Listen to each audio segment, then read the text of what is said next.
All right, so it is crunch time here on the Road Show and our search for a star. We have all top 5 finalists in our competition here. We're going to go in depth with all of them to learn a little bit more about what it is like to be a finalist and how sort of the whole process is gone.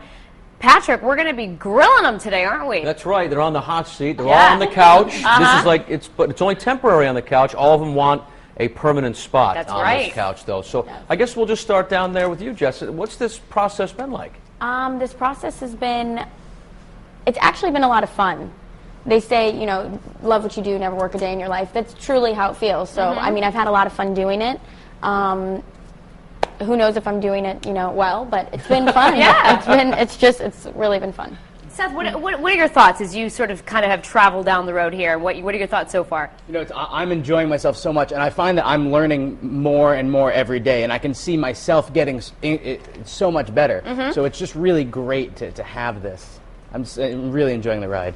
And Venus, you know, have you found any sort of bumps in the road as you're doing it, or how are you finding it kind of smooth so far? Or? Oh, no, for sure. There have been bumps in the road because of the assignments that we go on. We're the camera person. You know, we're in charge of lighting, camera. We have to write the script, and we have to host and come up with the ideas. So I think having to man all of those roles, it's challenging. But to his point, you know, as we've gone through this, because this has been a month-long process, I see the evolution and learning and getting better. It's been amazing. Well, now that you've had a month, Michaela, like in this, and Dana, by doing this, is it like, are you at the point where you're like, wow, I really want to do this, or what am I getting myself into here? I think that the process being so long has really solidified the fact that I want to be here. You know, this is exactly what I want to do, and the experiences with the assignments that we've been given over the past couple weeks, I think have definitely solidified it. Absolutely. I want this bad. But I've never worked so hard. Like between my job and this, it's been go, go, go, and it's pushed me, but I've seen what I'm capable of. I will never complain again that I have a busy day, ever, after this month. I'll be like, are you kidding me? I got 8 hours sleep. I'm golden. Now, as you're getting down to that big final moment, Dana, I mean, what are you thinking now as we're reaching the home stretch here? Looking back, there are certain things that, yeah, definitely. I mean, I'm my worst critic. I'm like, I should have done this. I should have done that.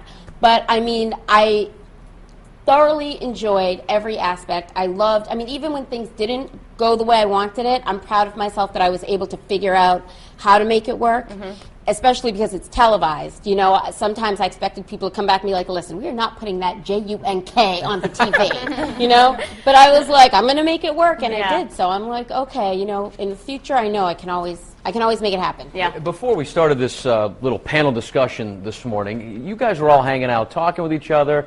It seems like you all get along so well, but you're all fighting for the same thing. Yes. Is it genuine like for one another, or is it like, yeah, I'm going to be nice to you now, but when I get this gig, you're dead to me? To be perfectly honest, I really wish I could hate all of you. I want to hate you so bad. But you're not only are you really fantastic people, you're professionals. You're really good at what you do. So that I wish I could just slash your tires or punch you in the mouth, but I don't want to. You're all too nice. Any one of us in the position, I hope it's me, you know, but well, everyone's a great group. Right. They're a great group, but I see the strengths. I see why these are the top 5. I do. We're all so different, but I think we all share this common interest and passion, so that kind of connects us all.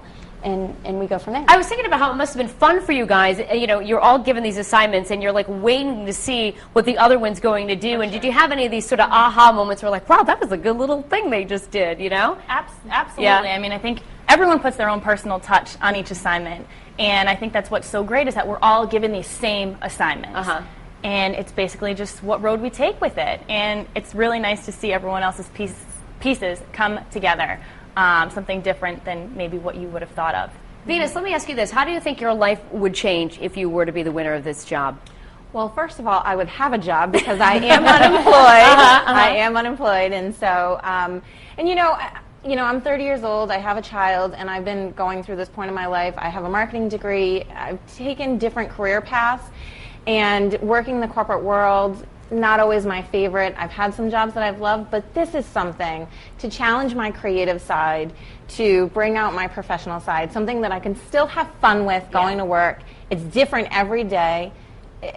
it would be a dream come true. It would be amazing. What about you, Jess? What do you think? How'd your life change? Well, for starters, I'd be moving to Rhode Island, Yeah. so that would be exciting. Get me back on the East Coast, and I mean that would be the biggest change. And then it's just doing something that I love, doing something. Yeah. Early wake-up call. How do we feel about it? Great. Good. Ready to go. Liars? Or do we really mean it? Yeah? I'm excited about it, but you know what? I already have a plan laid out. Yeah. You know, I've got my babysitter lined up. I'm like, this is what's going to happen, this, and this. Yeah. And I think also it'll be great because I might not get her off to school in the morning, but I'll be there to get her off in the afternoon, so we'll have that time. So You are a planner. Look at I'm that. already, listen, I'm ready for One it. of the biggest things that's changed, I know, Danielle, you and I can both speak to this, about applying for a job and marketing yourself is Yeah. this whole social media. Back in the dark ages, when I got into television, we used to send out resume tapes, you know, in a box. On and like it would, the 3/4-inch tapes? Right, it would get there 3 days later, and then whatever, you'd get a letter in the mail back Yeah. to see whether or not the news director got your tape. But nowadays, it's instant. Facebook, the internet, YouTube, and all that stuff. How much has that helped or influenced you guys in this whole process? We'll start with you. Well, even just with the blogging, I mean, I switched from typing them to just doing video blogs. I have my flip camera right down there because people, I'm thinking at the end of the day, do people really want to read when they can just push a button and they can see me? Yeah, instant gratification. I mean, it's just like Exactly. we want things so quickly now. Your generation's used to it. I'm still trying to adjust to it. I feel like such an old man.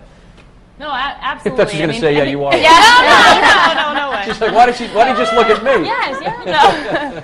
No, I think that, like you said, instant gratification. I mean, we live in an age where everything's instant. Yeah. You know, newspapers are hardly even existent really anymore. You know, we get our news from the internet, and that's how we send out our resumes. We're just emailing everything, and that's how we found out that we were the top 5. It was an email, and we found out on TV. And You got in. You were the online champ. That's why I'm a big fan of the internet. Solely because it got me to right here. Have you been using it sort of kind of to boost your sort of profile and, you know, posting things along the way on Facebook and other sites? Yeah, well, I mean, I'm not too proud to admit it. I've told people to try to vote for my video or Yeah. for me Yeah. as the fan favorite. yeah, That's for sure. how the 21st century works. So I figure let's It's also exploit it. confidence builder because you see the feedback. People, you did awesome, you did great. I had someone Facebook me and they're like, you already have a fan base. And I'm like, oh my gosh, that's so awesome. So to hear that, it's a real confident boost. All right, Michaela, let me ask you this about qualities in a host. I mean, what do you think, top 2 qualities that you need to have as a co-host of the show, working with somebody like Patrick and me on the show? you have to be outgoing, you know, ready to do whatever is expected, and of course carrying yourself in a professional manner. Yeah. Okay. Dana, what do you think? Curiosity. You get so many different people, and some people will be shy, some people won't be, so you have to know how to, like, be curious enough to pull things out of them. And then, and also to have fun with it. I mean, this is a job where people see you and people read you. Mm-hmm. So if you're miserable, it shows, you know? I'm looking at that. And Why are you looking at me? No. I'm just waiting. I'm waiting for one of them to say, just have a lot of patience with Patrick. Right, right. What do you think, Seth? So what do you guys think? Top two.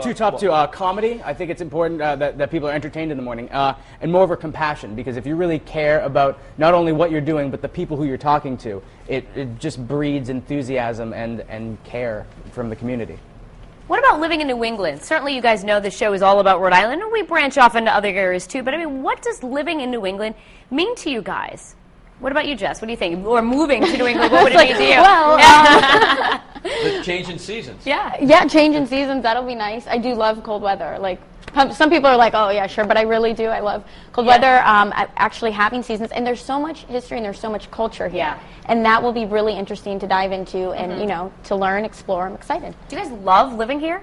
I love it. Yeah? I couldn't see myself living anywhere else but New England, and you know, being from Rhode Island, born and bred. I mean, this is just the perfect place to be. You know, every aspect of this show touches upon some part of my life, whether it's something that I used to do or something that I'm interested in doing. But it's that familiarity that I love about it. I moved back here from New York, and I lived in LA, I lived in New York and Philly, and no one will have me. But I was just like, you know, I moved here, and I love, like, being close to my family. I like the fact that you have a city like Providence that's big, but it's still, there are communities and there are pockets, and people still look at each other and say hello and open the door for you, and it's not that sort of, I gotta get there first. Well, I've been here for 20 years, and you know, I lived in California. I'm a warm weather person, so the cold weather for me, I'm all set with. But I think for me, the one thing is I think it's a great family place, and I can't imagine raising my child anywhere else. I feel really safe raising her here, and just the community, the culture, all of that. Being so close to Boston, to New York, being accessible to different things. So I love it. I love it. Seth, you look like you were going to weigh in there. Oh, I can always weigh in. No, I'm from Massachusetts, so I love about New England the nooks and crannies. There's history and culture everywhere. Everywhere. And moreover, my fiance goes to Roger Williams for law school, and I not only do I love Providence, but I just love the coast of Bristol. Rhode Island's a great. There's everything in Rhode It is. Island. It's beautiful. Yeah, I love being on the coast. What about rallying to represent the road and road show? Let's get down to the nitty gritty. How are you guys going to do that? How are you going to represent the road and road show? I'm going to reach out and Interesting. connect Yeah. to my people. Yeah? I have a strong network of artists, and I used to work at a theater, and so reaching out through that. And it's funny because poetry, music, fashion, the different aspects or genres of art that exist, I think reaching out to them and kind of touching them. I'm also being a family person. I think reaching out to my PTO and my team mom and all of those, just having their voices be heard. So Right. Venus touches upon a good point of, in this business, it's all about who you know. So having those connections and knowing people, like if you can get in and do some behind the scenes thing somewhere cool and, give people a new look into a different place, that's great. And I think using that to our advantage will be really great. The segment, Go ahead, the yeah. segment, They the care last more one about we what you had have to say than what I have to say, trust me, so take it away. The last one we had to do, like what we'd bring, I did a little Dana Takes the Road show on the road. And through blogging and everything, met with a viewer of the show and sort of saw what they were passionate about. So definitely the online thing is a great way to communicate with people, and then you can kind of go and visit them. That's what I'd love to do. I mean, the studio's great, but I love the fact when you're live TV, when you're out there, anything can happen. It gives you like this excitement. Yeah, a little adrenaline rush. All right. Yeah. Final question. It's sort of a two-part deal. We go to fast forward to Monday night when you find out if you win or you don't win. Okay.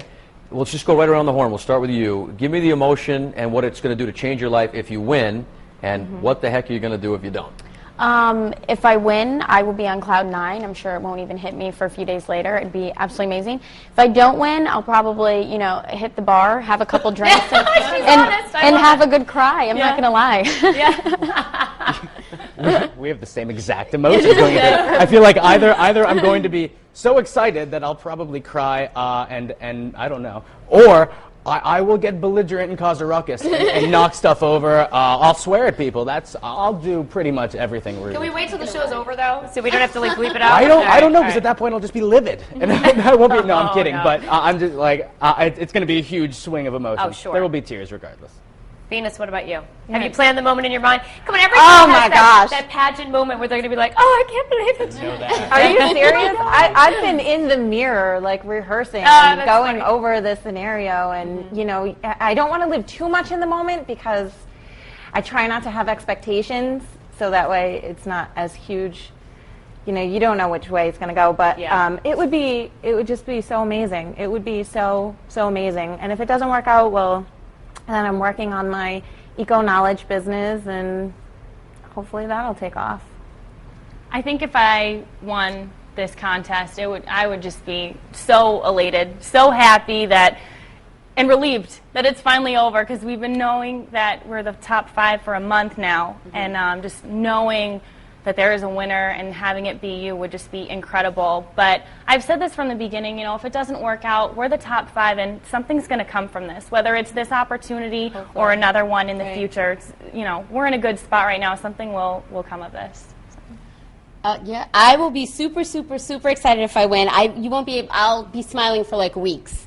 And it'll be also nice to be able to reach out to all the people that have reached out to me and say, we did it, because I feel like everyone sort of between blogging for me and voting for me has like a hand in the success. If one of these 4 lovely people win, I will, of course, continue to watch the Road Show and blog. I could have done that better. That's not even that funny. Oh, I'm kidding. Well, listen, Patrick and I certainly wish all you guys the best of luck. I mean, we're coming down to the stretch here, so Fingers crossed, and you know, we're looking forward to Monday night. So thanks again for joining us, and that's going to wrap up our in-depth interview with the 5 finalists.